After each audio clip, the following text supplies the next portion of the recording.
कुर्की के बारे में आपने सुना होगा। भारतीय नागरिक सुरक्षा संहिता की धारा 84 और 85 में कुर्की के बारे में बताया गया है। यानी कि किसी अपराधी को जब न्यायालय में उपस्थित करने के लिए समन जारी किया जाता है और वो उपस्थित नहीं होता, फिर उसके खिलाफ गिरफ्तारी वारंट जारी होता है, फिर भी वो गिरफ्तार नहीं हो पाता और वो फरार हो जाता है, तो धारा 84 के तहत उस व्यक्ति को न्यायालय आदेश करता है कि फला तारीख तक, यानी कि जिस दिन आदेश किया जाएगा उस दिन से करीब 30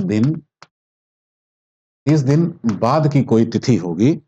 जिस पर न्यायालय में उपस्थित करने का आदेश दिया जाता है, उपस्थित होने का आदेश दिया जाता है। और अगर वह उस तिथि तक उपस्थित नहीं हो पाता है तो फिर उसकी संपत्ति जब्त करने का आदेश अलग से धारा 85 के अंतर्गत मजिस्ट्रेट के द्वारा दिया जाता है। ध्यान रहे कि ये जो उद्घोषणा होती है वह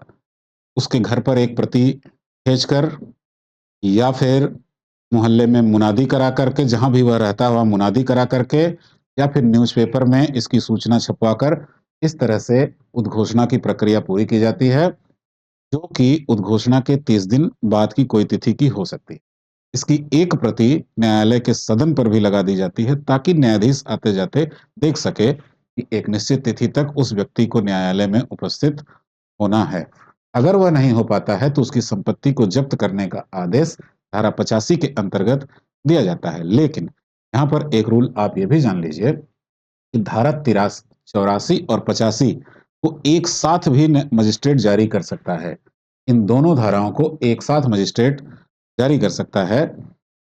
कारण ये होता है कि मान लीजिए कि जो व्यक्ति फरार है, जिसको भगोड़ा घोषित किया गया है, उसको पता है कि मैं न्यायालय में उपस्थित नहीं होऊँगा तो मेरी संपत्ति जब्त कर ली जाएगी, और इसलिए वह उस संपत्ति को बेचने का प्लान बनाने लगता है कि मैं इसको बेच करके हटा दूँगा या फिर इस संपत्ति को किसी अन्य क्षेत्र में स्थानांतरित कर दूँगा। तो ऐसी स्थिति में मजिस्ट्रेट को ये अधिकार है कि वह 84 और 85 की घोषणा एक साथ कर दे, यानी कि उसका निर्देश एक साथ दे दे।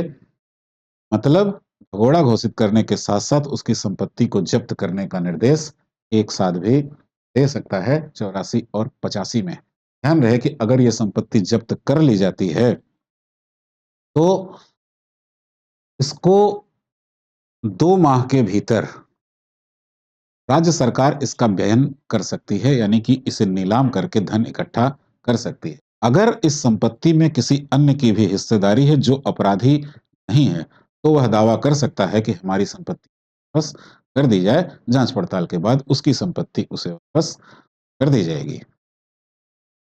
मान लीजिए कि वो संपत्ति बेच दी गई है, राज्य सरकार के द्वारा उस संपत्ति को नीलाम करके बेच दिया गया है, तो फिर उसका जो हिस्सा, उस दूसरे व्यक्ति का जो हिस्सा बनता है, उस हिस्से की जो वैल्यू होती है, वो उसे वापस की जाएगी। इसके अलावा एक और नियम जान लीजिए कुर्की के संबंध में। मान लीजिए कि यह व्यक्ति जिसके खिलाफ जो अपराधी था, जिसके खिलाफ कुर्की का आदेश हुआ था, ये कुर्की की तिथि से 2 वर्ष के भीतर उपस्थित हो जाता है न्यायालय में और प्रमाणिक तौर पर यह साबित करता है कि मैं इसलिए उपस्थित नहीं हो पाया था क्योंकि मुझे इस आदेश की सूचना नहीं मिल पाई थी, या मेरे पास अन्य ऐसे कारण थे जिसकी वजह से मैं उपस्थित नहीं हो पाया था। अगर यह साबित करने में सफल रहता है तो भी उसकी संपत्ति उसे वापस कर दी जाएगी। अगर उसका व्ययन किया जा चुका है, यानी कि सरकार ने उसे बेच दिया है, तो उसकी वैल्यू उसे वापस कर दी जाएगी और उस व्यक्ति को अरेस्ट कर लिया जाएगा, उसे अभिरक्षा में ले लिया जाएगा।